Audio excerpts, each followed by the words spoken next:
Hello hello hello.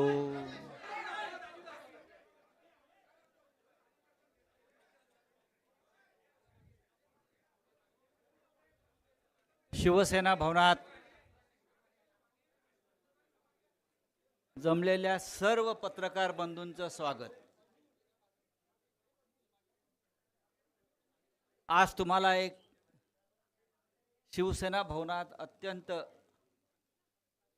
आकर्षक आणि सुंदर चित्र दिसत आहे. सन्माननीय राज ठाकरे यांचं शिवसेना भवनामध्ये 20 वर्षांनी आगमन झालेलं आहे. आणि जवळजवळ सगळेच पत्रकार मगाशी उद्धवजींना आणि राजसाहेबांना तोच प्रश्न विचारत होते, 20 वर्षांनी आलात कसं वाटतंय? महाराष्ट्रालाच बरं वाटतंय. मी माननीय राजसाहेब आणि माननीय उद्धव साहेबांचं इथे आपल्या सगळ्यांच्या वतीनं स्वागत करतो.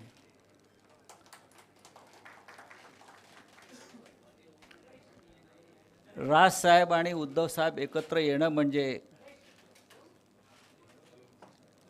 आजही हिंदू अनडिवायडेड फॅमिली काय आहे याचं चित्र आहे. हा जमाना सध्या उद्धवजी आणि राजसाहेब एकत्र आल्यापासून सगळं काही संयुक्त होत आहे.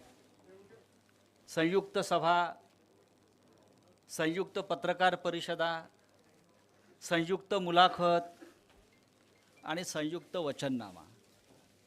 आज शिवशक्ती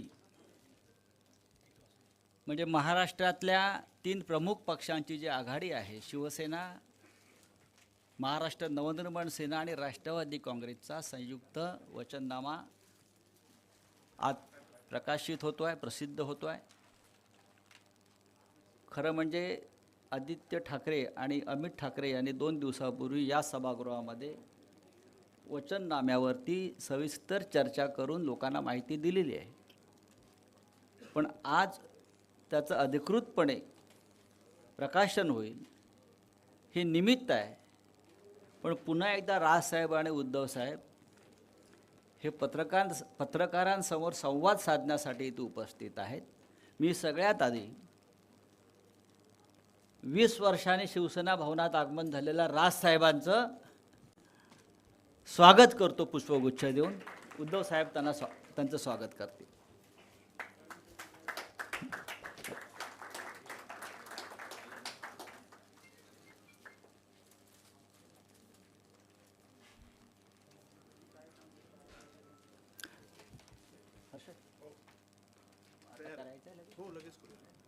मी माननीय राजसाहेब आणि उद्धव साहेबांना विनंती करतो, त्यांनी संयुक्त वचननाम्याचं प्रकाशन करावं.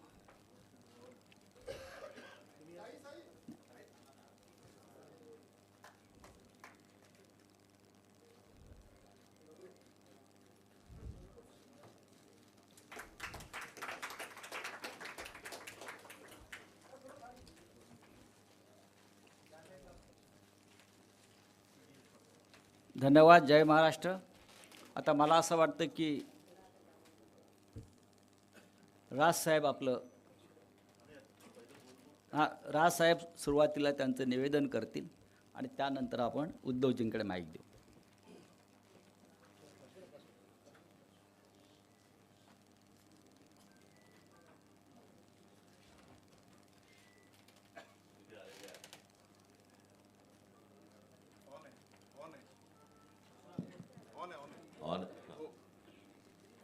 इथे आलेल्या सर्व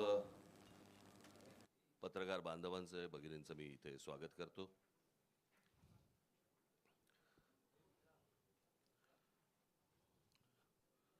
माझे मित्र संजय राऊत यांनी आता वारंवार उल्लेख केला, 20 वर्षानंतर राज ठाकरे आले. 20 वर्षानंतर मला खरं तर 20 वर्षानंतर सुटून आल्यासारखं वाटतंय. 20 वर्ष जेलमध्ये होते, आज पहिल्यांदा सुटून आलेले आहेत. आपण त्यांचं स्वागत करूया. आज मी खूप वर्षानंतर मी शिवसेना भवनमध्ये आलो.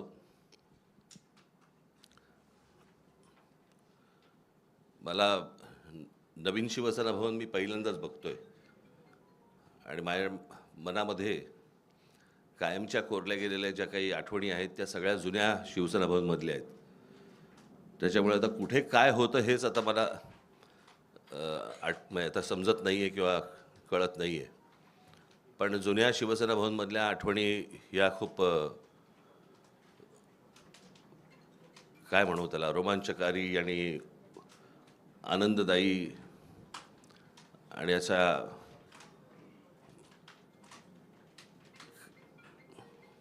पण त्या आठवणींना म्हणजे मी तुमच्यावर जर बसलो मी तर इतक्या गोष्टी मला तुम्हाला सांगता येतील पूर्वीपासूनच्या. म्हणजे त्या 77 साली मला असं वाटतं शिवसेना भवन झालं आणि 77 सालीच त्यावेळेला ती जनता पक्षाचं सरकार आलं होतं आणि मग इथून तिकडे ती सभांची आटपल्यानंतर इथे शिवसेना भवनवरती दगडफेक झाली होती.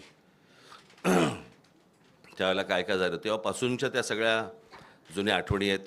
पण आता मी त्या आठवणीमध्ये रमत नाही. आज इथे शिवशक्तीचा आज शिवसेना, महाराष्ट्र नवनिर्माण सेना आणि राष्ट्रवादी काँग्रेस यांचा मिळून एक संयुक्त जाहीरनामा इथे प्रकाशित आज तुमच्यासमोर करत आहोत. मला असं वाटतं आदित्य ठाकरे आणि अमित ठाकरे यांनी त्या दिवशी या जाहीरनाम्यामध्ये, वचननाम्यामध्ये या काय गोष्टी आहेत हे मला असं वाटतं आपल्यासमोर त्या दिवशी सांगितलेल्या आहेतच. त्याच्यामुळे आता त्याच्यावरती परत किती चर्चा करायची हे मला असं वाटतं आपण त्या गोष्टींचा विचार करावा. या व्यतिरिक्त जर समजा आपल्याला काही इतर प्रश्न असतील, मला असं वाटतं सन्माननीय उद्धव ठाकरे आपल्याशी बोलतीलच, परंतु त्यानंतर जे काही आपल्या मनामध्ये काही प्रश्न असतील ज्याची उत्तरं आम्ही देऊ शकत असू तर आम्ही जरूर देऊ. हां, तर आम्ही जरूर देऊ. धन्यवाद.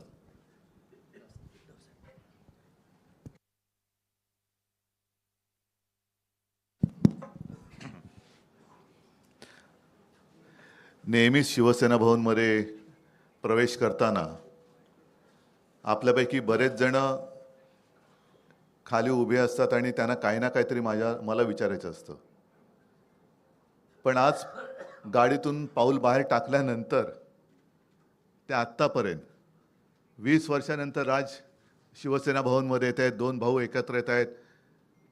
आपल्याला काय वाटतं, कसं पाहता आपण ह्याच्याकडे? म्हटलं अरे येऊ तर दे, मग पाहतो ना. साहजिकच आहे, आनंद आहे. एक संपूर्ण महाराष्ट्रामध्ये नवं चैतन्य सळसळतं आहे आणि आज आपल्या सर्वांसमोर शिवशक्तीचा वचननामा आम्ही जनतेच्या चरणी सादर करतो आहोत. या शिवशक्तीमध्ये शिवसेना आहे, महाराष्ट्र नवनिर्माण सेना आहे, शरद पवार साहेबांचा पक्ष जो त्यांचाच ओरिजिनल आहे, राष्ट्रवादी आहे, त्यांच्याकडनं विद्याताई आलेल्या आहेत आणि त्यांचेसुद्धा प्रतिनिधी, म्हणजे असं नका विचारू की राष्ट्रवादीकडनं कोण आलेले आहे की नाही, आलेले आहेत. आणि हा वचननामा आपल्या माध्यमातून जनतेच्या चरणी सादर केलेला आहे. बोलण्यासारखं बरंच काही आहे. आपल्या प्रश्नातनं जसं राज म्हणाले तसं आम्ही उत्तर देऊच. पण एकूणच जी काही आता झुंडशाही, याला लोकशाही म्हणता येणार नाही, आपल्या देशातली लोकशाही संपून झुंडशाही सुरू झाले असंच आता वातावरण आहे. म्हणजे आम्ही त्यांची मतचोरी पकडली. मतचोरी पकडल्यानंतर हा तो लाईट जरा बंद कर. मतचोरी पकडल्यानंतर त्यांनी आता उमेदवारांची पळवापळवी सुरू केली. साम दाम दंड भेद, म्हणजे एवढे निगरगट्टा आणि कोडगे राज्यकर्ते यापूर्वी महाराष्ट्राला तरी लाभलेले नव्हते. कल्याण डोंबिवली असो, ठाणे असो, बिनविरोध निवडणूक करून घेण्याची ही जी काय प्रक्रिया ते राबवत आहेत, हा लोकशाहीचा आणि जनतेचा अपमान आहे. काल परवापासून राहुल नार्वेकर, मी मुद्दामून नावानिशी बोलतो कारण विधानसभा अध्यक्ष हे विधानसभेत असतात, त्यांचा अधिकार हा सभागृहात असतो. सभागृहाच्या बाहेर ते राहुल नार्वेकर आहेत आणि तिथले आमदार आहेत. एक आमदार आपल्या अधिकाराचा दुरुपयोग करून दुसऱ्या म्हणजे जनतेवरती दमदाटी करतोय, त्यांचं संरक्षण काढून घेण्याचा आदेश स्वतः संरक्षणात राहून करतोय. माझं तर मत आहे हा विषय गांभीर्याने निवडणूक आयोगाने घ्यायला पाहिजे आणि तत्काळ अध्यक्षांना निलंबित केलं पाहिजे. कारण अध्यक्ष हे कोणत्याही पक्षाचे नसतात, ते जनतेचं जे काही न्यायासन आहे विधिमंडळ त्याचे अध्यक्ष असतात आणि तिकडे निष्पक्षपातीपणाने कारभार करण्याची जबाबदारी त्यांची असते. अध्यक्ष हे कोणत्याही पक्षाच्या प्रचाराला जाऊ शकत नाहीत किंवा त्यांनी जाता कामा नये असा एक अलिखित किंवा लिखित दंडक आहे. त्याला छेद देणारं उद्दाम वर्तन त्यांनी परवा केलेलं आहे आणि म्हणून त्यांना तत्काळ निलंबित केलं पाहिजे. त्यांच्यावरती गुन्हा दाखल झाला पाहिजे. कारण असेच जर का सगळे वागायला लागले, अगदी मंत्र्यांना सुद्धा त्यांचा लवाजमा घेऊन निवडणूक प्रचारात फिरता येत नाही. हे ऑन द स्पॉट म्हणजे हे काय तो जो काय नायक पिक्चरमधला अनिल कपूर स्वतःला समजतात आणि यांचं आत्ताच्या आत्ता संरक्षण काढून घ्या. संरक्षण देण्याचा आणि काढण्याचा अधिकार हा विधानसभा अध्यक्षांना सभागृहामध्ये असतो. बाहेर तसं कोणाचंही संरक्षण काढण्याचा अधिकार हा त्यांना नसतो आणि नसायला पाहिजे. एकूण काय की निवडणुकीमध्ये दमदाटी करून जिथे जिथे बिनविरोध निवडणुका झाल्यात, हे मला असं वाटतं निवडणूक आयोगाचं थोडंसं नाटक आहे की त्यांचा निकाल त्यांनी राखून ठेवलेला आहे. शेवटी ते त्यांच्याच वळचणीला जाणार आणि ते जाहीर करणार. पण तिथल्या मतदारांना मतदानापासून त्यांनी वंचित ठेवलेलं आहे. जे मतदार ज्यांना आपण जेनझी म्हणतो, पहिल्या प्रथम मतदान करणार आहेत किंवा होते, त्यांचा मतदानाचा अधिकार तुम्ही नाकारलेला आहात आणि तिथल्या वॉर्डाची प्रक्रिया ही रद्द करून पुनर्प्रक्रिया करून जसं आता मध्ये नगर परिषदांचं झालं ना, निवडणुका परत घेतल्या, तसं परत तिथल्या वॉर्डाच्या निवडणुका निकाल नुसते थांबवून ठेवू नका, तर तिथली निवडणूक प्रक्रिया रद्द ठरवून तिथे पुनर्निवडणुका घेतल्या गेल्या पाहिजेत. तर तुम्ही लोकशाहीचे रक्षक आहात. नाहीतर तुम्ही म्हणजे निवडणूक आयुक्तांना म्हणतोय की तुम्ही सत्ताधाऱ्यांचे गुलाम आहात. हा जनतेमध्ये एक समज तुमच्याबद्दल होईल, तो होऊ देऊ नका. बाकी प्रश्न आहेत, त्या प्रश्नाबद्दल तुम्ही प्रश्न विचारा, आम्ही उत्तर देऊ. बोलण्यासारखं खूप आहे. जसं जमेल तुमच्या प्रश्नाच्या निमित्ताने आम्ही बोलत जाऊ. पण ह्या गोष्टी मात्र ठळकपणाने अधोरेखित करण्यासारख्या आहेत. परत एकदा सांगतो, राहुल नार्वेकर यांना विधानसभा अध्यक्षपदावरून निलंबित केलं गेलं पाहिजे. त्यांच्यावरती गुन्हा दाखल झाला पाहिजे आणि जिथे जिथे बिनविरोध निवडणुका ह्या करून घेतल्या गेलेल्या आहेत तिकडे निवडणूक प्रक्रिया ही नव्याने राबवली गेली पाहिजे.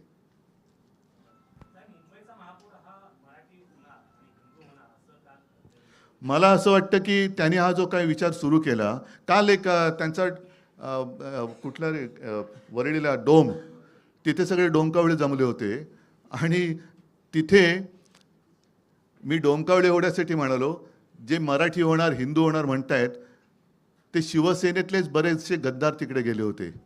ते कोण आहेत धर्माने? ज्यांना शिवसेनेने मोठं केलं ते धर्माने कोण आहेत? मुंबईचा महापौर हा मराठीच होणार. आत्तापर्यंत हा मराठीच शिवसेनेने महापौर केलेला आहे. पण भारतीय जनता पक्ष आमच्यासोबत असताना त्यांनी उपमहापौर काय केले होते हा त्यांनी स्वतःला प्रश्न विचारावा. मुख्यमंत्री असं म्हणतात की त्यांनी महायुतीने केलेल्या प्रकल्पांचं श्रेय चोरलं जातंय आणि ते लोकांसमोर मांडलं जातंय. हा प्रश्न एक चांगला आहे. आम्ही साधी कामं केलेली आहेत. आम्ही मुंबईमध्ये 25 वर्ष खूपच साधी कामं केलेली आहेत आणि आम्ही ते होर्डिंगवरती दाखवतोय आता. होय, हे आम्ही केलं. ह्याच्यामध्ये काय आहे की साधं कोस्टल रोडचं काम केलेलं आहे, साधं मध्य वैतरणा धरण बांधलेलं आहे, कोरोनामध्ये साधी कामं केलेली आहेत. त्यांनी आमच्या छोट्या कामांचं श्रेय घेण्यापेक्षा त्यांनी जी काही कामं केलेत, म्हणजे मोदीजींनी कैलास पर्वत बांधलेला आहे, स्वर्गातून गंगा त्यांनी आणलेली आहे, अरबी समुद्र मिंध्यानी केलेलं आहे, ही कामं त्यांची मागे पडत आहेत. तर आम्ही केले. आता म्हणजे मी येताना पाहिलं, जो रिगलच्या इथे हिंदू हृदय सम्राट शिवसेना प्रमुखांचा पुतळा आहे, जी जागा आम्ही सिलेक्ट केली, तो पुतळा माझ्या देखरेखीखाली तयार झाला, त्याचा संपूर्ण खर्च आम्ही केला, तेही श्रेय मिंदे घेतोय. तर आमची छोटी कामं आहेत. पण केवढी मोठी कामं तुम्ही केलेत. कैलास पर्वत मोदीजीने बांधले, का नाही तुम्ही सांगत? गंगा मोदीजींनी स्वर्गातून आणली पृथ्वीवरती, हे तुम्ही का नाही सांगत? अरबी समुद्र देवेंद्र फडणवीस आणि मिंद्यांनी केलं. ज्या अरबी समुद्रात शिवस्मारकाचं जलपूजन मोदीजींनी केलं होतं, ते पाण्यातलं शिवस्मारक काढणार कधी बाहेर? समुद्र मंथन हे सुद्धा त्यांनीच केलं होतं. त्याच्यामुळे समुद्र मंथन करून ते शिवस्मारक त्यांनी बाहेर आणावं, जसं अमृत आणलं तसं. आमची छोट्या कामाची काय तुम्ही श्रेय घेताय? ज्या वेळेला मुंबईमध्ये देवेंद्र फडणवीस किंवा एकनाथ शिंदे मिंध्यांना कोणी ओळखत नव्हतं, तेव्हापासून कोस्टल रोडची प्लॅनिंग, त्याच्या आधी मिडल वैतरणा धरण, त्याच्यानंतर आम्ही हॉस्पिटल्स बांधलेली आहेत, अनेक सुविधा केलेल्या आहेत. ही छोटी कामं आहेत. त्यांनी केलेली ही मोठी कामं आहेत. परत एकदा सांगतो, मोदीजी कैलास पर्वत बांधलेला आहे, स्वर्गातून गंगा मोदीजीने आणली, अरबी समुद्र या मिंद्याने आणि गद्दारीने केलेला आहे निर्माण, तर ते श्रेय त्यांनी घ्यायला पाहिजे. सगळे विरोधक तुम्ही EVM बद्दल शंका घेत होतात, पण आता बिनविरोधचा जो काही धडाका लावलेला आहे त्या संदर्भात सगळे विरोधक तुम्ही एकत्र येणार आहात का, किंवा काय कोर्टात जाऊन त्या संदर्भात कोर्टात जाऊन काय होणार आहे? विश्वास ठेवायचा तरी कोणावर? ही प्रक्रिया, म्हणून म्हणतो की निवडणूक आयोगामध्ये दम असेल तर त्यांनी नुसता निर्णय राखून नाही ठेवायचा तो. आणि महत्त्वाचा मुद्दा म्हणजे अर्ज भरताना ते जे सगळे आरोह होते त्या आरोहचा टेलिफोनचा रेकॉर्ड काढा. कोणी कोणी त्यांना फोन केले होते ते काढा, का तोही रेकॉर्ड आता व्हिडिओच्या CCTV कॅमेऱ्याच्या फुटेजप्रमाणे नष्ट केलं आहे तेही लोकांना कळू द्या. थांबा ना, राजू. एका गोष्टीची मला असं वाटतं मी आठवण करून देणं खूप गरजेचं आहे, आणि की अशा प्रकारच्या बिनविरोध या स्थानिक स्वराज्य संस्थांच्या निवडणुकांमध्ये बिनविरोध असं आहे. आणि अशा परिस्थितीमध्ये महाराष्ट्राचं अशा प्रकारे वाटोळं करणं, महाराष्ट्रातल्या येणाऱ्या पुढच्या पिढ्यांचं वाटोळं करणं, महाराष्ट्रामध्ये जे येऊ इच्छितात राजकारणामध्ये त्यांची विचारसरणी बदलणं, हे मला असं वाटतं महाराष्ट्रासाठी आणि महाराष्ट्राच्या भवितव्यासाठी घातक आहे. ह्या सगळ्या गोष्टींचा विचार मला असं वाटतं राजकीय पक्षांनी करणं गरजेचं आहे. आज जर आपण ह्या गोष्टींना प्रोत्साहन दिलं तर पुढे आपल्या वाट्याला काय येणार आहे हे फक्त ओळखून घ्यावं.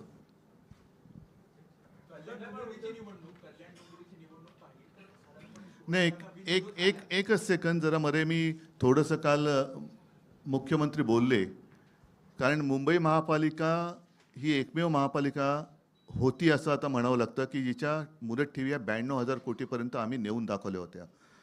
त्याच्यापैकी साधारणतः 40 ते 45,000 कोटी ह्या ज्या कामगारांचे प्रॉव्हिडंट फंड, ग्रॅच्युइटी वगैरे असतात त्याच्यासाठी असतात. उरलेल्या ज्या आहेत त्या लाँग टर्म आणि मोठे जे प्रोजेक्ट असतात त्याच्यासाठी असतात. आणि त्याच पैशातून मुंबईसाठी कोस्टल रोड हा आपण करून दाखवलेला आहे, टोलमुक्त. यांचे गल्लीबोळं केली तरी यांचे हे टोल लावतात. नितीन गडकरींचा मुंबई गोवा रस्ता अजून होतोय, 200 वर्ष त्याला खड्डे पडणार नाही, पण 200 वर्षात तो होणार की नाही अजून माहिती नाही आहे. पण त्यांनी जे काल उद्गार काढले मुख्यमंत्र्यांनी हे खरं अशोभनीय आहेत. ठेवी या काही चाटायला नसतात. मला त्यांना सांगायचं तुमचं अगदी 100% बरोबर आहे, ठेवी या चाटायला नसतात, पण त्याचप्रमाणे त्या कॉन्ट्रॅक्टरचे बूट चाटून त्यांना वाटायला नसतात. त्यांनी पूर्णपणे संपूर्ण विल्हेवाट लावण्याचं ठरवलेलं आहे. साधारणतः एक जमा खर्च याचा एक तारतम्य ठेवून ताळमेळ घातला जातो आणि जो खर्च केला जातो आपल्याकडे सर्व जे काही सोर्सेस आहेत त्यातनं पैसा किती जमा होणार आहे, पुढच्या काही वर्षात किती येणार आहे, आणि त्यानुसार प्रोजेक्ट हे आखले जातात, ठरवले जातात.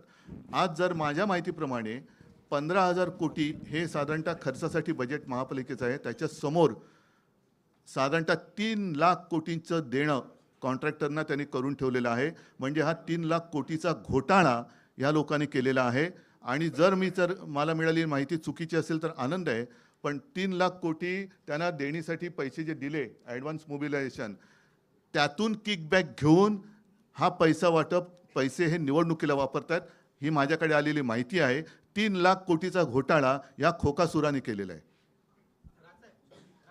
मेरा सवाल आपसे है, कल मुख्यमंत्री जी ने कहा है कि आप लगातार कह रहे कि अगला मेयर जो है मराठी होगा, लेकिन मुख्यमंत्री लगातार कह रहे कि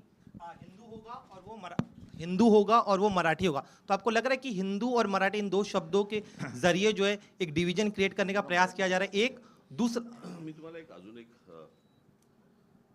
एक प्रश्न विचारतो. मला असं वाटतं की आपण थोडासा इतिहास माहिती नसेल तर सांगतो. पेशव्यांच्या काळामध्ये मला असं वाटतं 3 संस्थानं उभी राहिली. त्यातलं एक गुजरातचं मधलं गायकवाडांचं, शिंदेंचं म्हणजे सिंधिया ज्यांना म्हणतो आपण ते, आणि तिसरं होळकरांचं.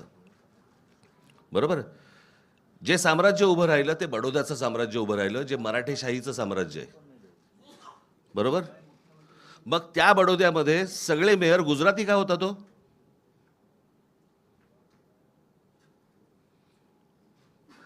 हा महाराष्ट्र आहे, महाराष्ट्रामधल्या प्रत्येक शहरामधला महापौर हा मराठीच होणार. इथे कसलं हिंदू मराठी करताय तुम्ही?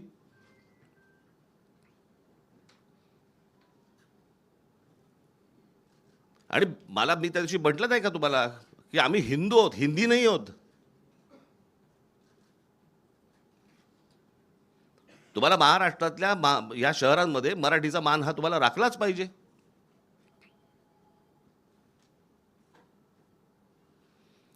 त्याच्यामुळे आमचा जो महापौर होईल तो मराठीच होणार. मुंबईचा महापौर मराठीच होणार. या प्रश्नाला एकच आहे, याचा अर्थ भाजप मराठी माणसाला हिंदू नाही का समजत? मराठी माणसाला हिंदू नाही समजत? मराठी जसं राज म्हणाला तसं आम्ही मराठी आहोत, अस्सल हिंदूच आहोत. आणि अगदी संयुक्त महाराष्ट्रापासून जो मुंबईसाठी लढा दिला गेला त्याच्यामध्ये आत्ताचा भाजप किंवा तेव्हाचा जनसंघ हा कुठे होता? हा कधी मराठी माणसांच्या आणि हिंदूंच्या बाजूने उभा राहिला आहे? उद्धव सर बोले तो. एक एक एक मिनिट. ऑन नाही. नाही तो त्यांचा माईक आहे. बरं बरं. ज्यावेळेला आपण हे म्हणतोय की मुंबईमध्ये मराठी माणसावर अन्याय होतोय आणि तुम्ही तो मुद्दा घेऊन पुढे जात असाल तर या संपूर्ण वचननाम्यामध्ये मराठी माणसासाठी अशी कुठली वचनं आहेत? कारण त्या प्रत्येक ठिकाणी मुंबईकर असे उल्लेख पाहायला मिळत आहेत. याचं कारण असं आहे की हा निवडणूक आयोगाला पाठवला जातो आणि त्यांच्याकडनं सँक्शन होऊन येतो. आम्हाला माहिती आहे आत्ताच्या सरकारमध्ये काय परिस्थिती आहे. आम्हाला मुंबईकर म्हणजे मराठी माणूसच सांगायचं आहे, परंतु त्यांना जर समजा मराठी माणूस याच्यावरती जर रिजेक्ट झाला असता म्हणून आम्ही मुंबईकर टाकले. अजून काही? म्हणजे ही सगळी आश्वासनं मराठी माणसासाठी असतील असं मानायचं का? अर्थात. अहो साधी एक गोष्ट सांगतो. आम्ही केलेल्या कामाची एक पुस्तिका आणि त्याच्याही बद्दल आदित्यने एक प्रेझेंटेशन दिलं होतं NAC तिकडेच. हे काल डोम कावळे जमलेलं त्याच डोममध्ये. आणि त्याच्यानंतर एक कोरोनाच्या काळात केलेल्या कामाची आम्ही पुस्तिका केली. ती पुस्तिका त्यांनी रिजेक्ट केली. आता ते तर मी काय थांबणार नाही. ते तर पुस्तक मी बेधडकपणाने वाटणार. निवडणूक आयोगाला जे काय शब्द आहे तो वापरा, करायचं ते करा. कारण ते काम आम्ही केलेलं आहे. त्या कामामध्ये जे जे सहभागी झाले सगळे मुंबईकर होते, सगळे महाराष्ट्राचे रहिवासी होते, आहेतच, नागरिक होते. आणि ते काम आम्ही केले. कारण निवडणूक आयोगाच्या परवानगीने आम्ही कोरोनाचं काम केलेलं नव्हतं. त्याच्यामुळे कोरोना काळामध्ये जिथे उत्तर प्रदेशमध्ये गंगेमध्ये प्रेतं वाहत होती, आता परत मग देवेंद्र फडणवीसांना विचारलं ती प्रेतं कोणाची होती, हिंदूंची होती का मुसलमानांची होती? आणि त्या काळात आम्ही मुंबई मॉडेल हे जगभरामध्ये गाजलं. अगदी त्या WHO अध्यक्षांनी सुद्धा त्याचं तारीफ केलेली सुप्रीम कोर्टाने केली, न्यूयॉर्क टाइम्समध्ये आलं. हे काम आम्ही जे म्हणजे हे काय अभिमान नाही पण एक समाधान आहे की त्यावेळेला आपण हे काम करू शकलो. चीनमध्ये 15 दिवसात फील्ड हॉस्पिटल झालं, आपल्या मुंबईमध्ये 18 दिवसात झालं. हे आम्ही सांगणार. याच्यामध्ये निवडणूक आयोग आला तरी त्याला बाजूला सारून आम्ही कोरोनात केलेलं काम हे सांगणार. निवडणूक आयोगाने ते अडवण्याची हिंमत दाखवावी. सर एक प्रश्न असा आहे, इकडे बोलतोय, इकडे एक प्रश्न असा आहे की जो जाहीरनामा करत आहात त्यामध्ये जे विविध विकास कामं आहेत ते करणार असल्याचं सांगितलं जात आहे. परंतु मुंबई अधिनियम 1988 नुसार काही कामं जे आहेत ते ऑलरेडी महापालिकाच करत आहेत आणि जे काही नवीन कामं करायची आहेत त्यासाठी राज्य सरकार, केंद्र सरकार यांची परवानगी लागते. त्यामुळे तुमचं बहुमत आल्यानंतर जे विकासाची कामं सांगितली आहेत ती कशा प्रकारे होणार? कारण राजकारण आता कसं झालं आहे हे बघितलं आहे. राज्य सरकार किंवा केंद्र सरकारच्या परवानगीची गरज आहे. चांगल्या कामांना जी आम्ही चांगलं कामं करू इच्छितो, जी याच्यामध्ये दिलेली आहेत, त्याला केंद्र आणि राज्यांनी विरोध करावा.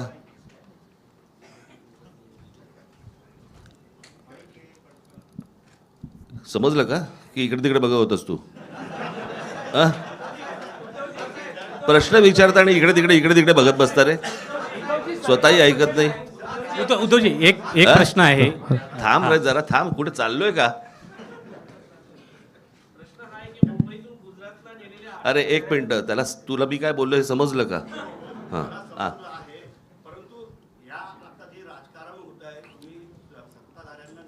कोस्टल रोडचं डिझाईन परत ऐक ना, माझं तेच म्हणणं आहे. चांगल्या कामांना राज्य आणि केंद्र सरकारने नाकारत होत आहेत. पहिलं हे तुमच्यासमोरच येईल ना की आम्ही ह्या योजना करायचं म्हणतोय, ह्याच्यासाठी राज्याची किंवा केंद्राची परवानगी पाहिजे आणि हे नाही देत आहेत. कळलं? बघू. उद्धवजी थांब ना जरा थांबा ना रे.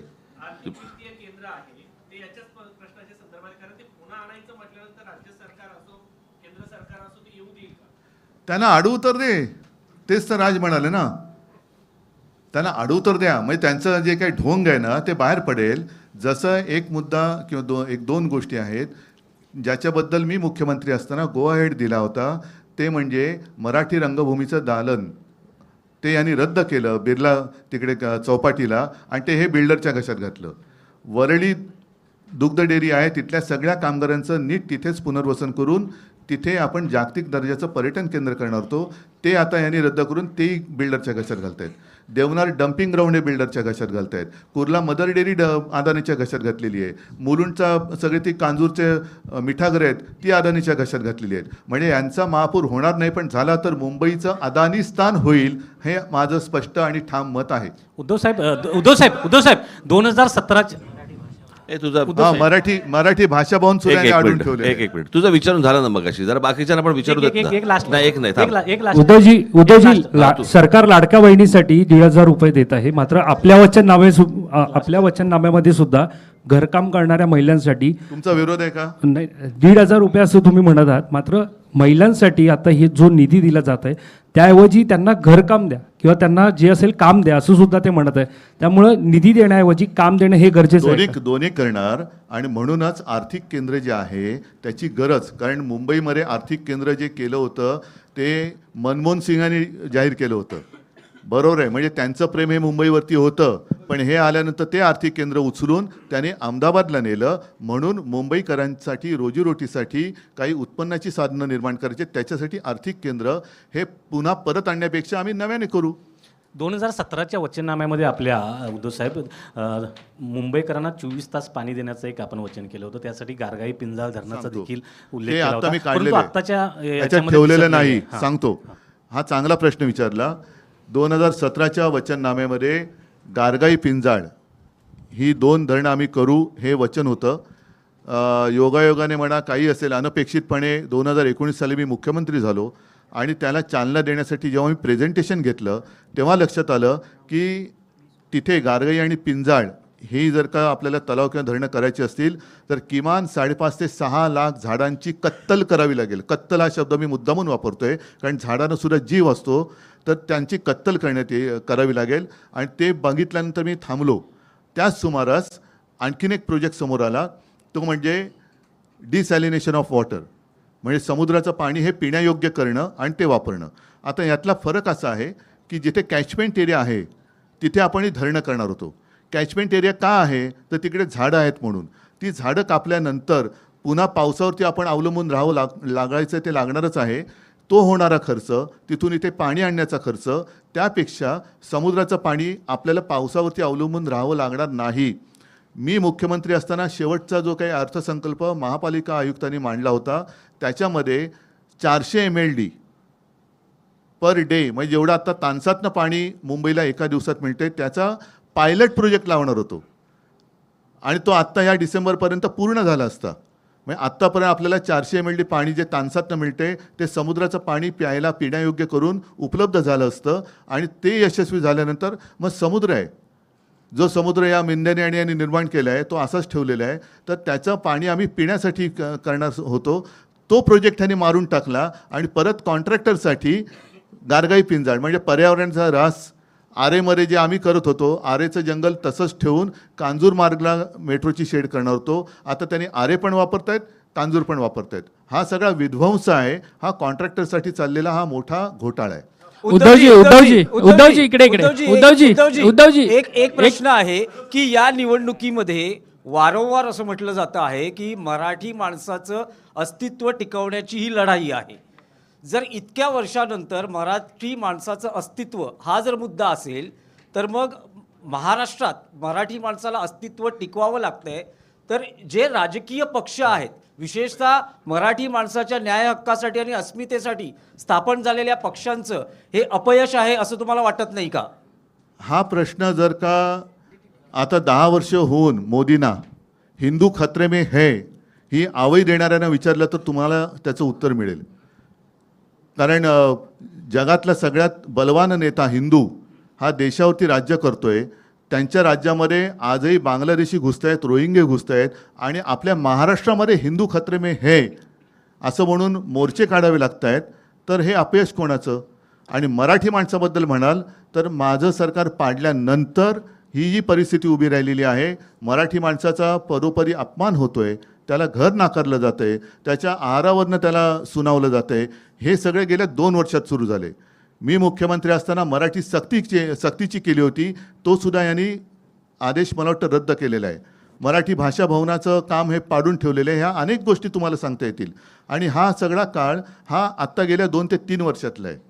उद्धवजी काल पण मुख्यमंत्री म्हणा हिंदू धोक्यात आलाय हा गेल्या 10 वर्षातला परिपाक आहे. उद्धवजी आणि राजजी, तुम्हाला दोघांनाही एक प्रश्न आहे.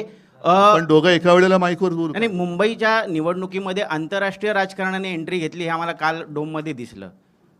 मुंबईचे भाजपचे अध्यक्ष म्हणत आहेत की जो न्यूयॉर्कचा महापौर झाला आहे झोराम ममदानी, त्यांनी उमर खालिदला सपोर्ट केला आणि त्या उमर खालिदच्या सभेमध्ये जी मुंबईत होणार होती तिथे आदित्य ठाकरे आणि तुमच्या पक्षाची लोक गेलेली होती. मला असं त्यांचं म्हणणं वाटतं- आहे की मुंबईचं आम्ही ममदानीकरण होऊ देणार नाही, मुंबईचा न्यूयॉर्क होऊ देणार नाही, मुंबईचा रंग असं आम्ही कोण बदलू बोललं? देणार नाही. कोण बोललं? हे सगळे भाजपचे पदाधिकारी आणि मुंबई अध्यक्ष बोलत आहेत.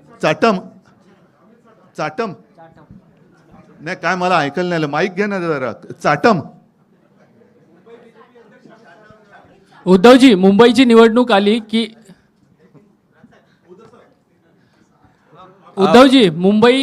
उद्धवजी मुंबईची निवडणूक आली की मुंबई तोडली जाणार अशी चर्चा सुरू होते. त्याबद्दल आपल्याला काय वाटतं असं मी आपल्याला विचारतो. याचं कारण म्हणजे काल मुख्यमंत्री म्हणाले की मी मुंबईत वरून डोळे फाडून बघितली, कुठेही मला सरकलेली दिसली नाही आणि जे सातत्याने अशा पद्धतीचा प्रश्न उपस्थित करतात त्यांची बुद्धी सरकलेली आहे. मुंबईकर येत्या निवडणुकीत आणखीन काहीतरी त्यांचं फाडणार आहे.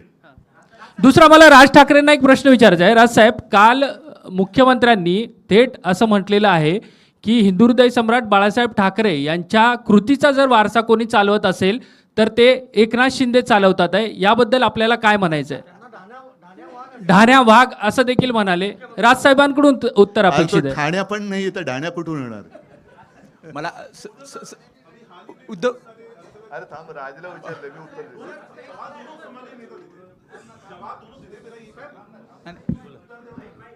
सर सवाल ये है कि कई सारे अभी हाल ही आम्ही उत्तर द्यायची नाही, तुम्ही प्रश्न विचारत राहा. तुझं झाला तू विचार. विचार काय झालं? हा बोल. धान्या वाघ जे म्हटलं मी हसलो नाही का?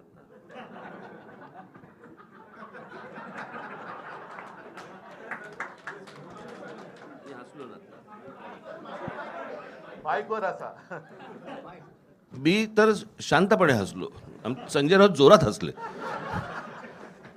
हे त्याचं उत्तर. ते मागच्या थांब, आता ते आहे ना. ऐका, एकच विनंती आहे की ह्या सगळ्या फालतू विषयाचा मुंबईकरांच्या जीवनाशी काहीही संबंध नाही. त्याच्यामुळे माझं म्हणणं आहे की मुद्द्यावरती त्यांनी बोललं पाहिजे. आम्ही मुद्द्यावरती बोलतो. ममदानीबद्दल त्यांनी मोदींना विचारलं पाहिजे, कारण ते नवाज शरीफचा केक खाऊन आलेले. त्याच्यामुळे मोदी तिकडे जात येत असतात, आम्ही जात येत नाही आहोत. तर त्याचा आणि मुंबईशी काही देणं घेणं नाही आहे. मुंबईकरांसाठी आम्ही जे केलेलं आहे त्याच्यावरती बोला. ते जर काही करू शकत असतील तर त्याच्यावरती बोला. या फालतू बाजपलट्यांच्या प्रचारामध्ये मुंबईकरांना काही मिळणार नाही. उद्धव सर इसी सवाल मी एक प्रश्न तुम्हालाच विचारतो. पुढे पण काय काय गोष्टी ऐकायच्या आहेत ना रे तुम्हाला? आज 5 किती तारीख आहे? आज 4 तारीख आहे. अजून पुढे पण आहेत, पुढे सभा आहेत. सभांमधनं पण तुम्हाला अनेक गोष्टी ऐकायला मिळणार आहेत.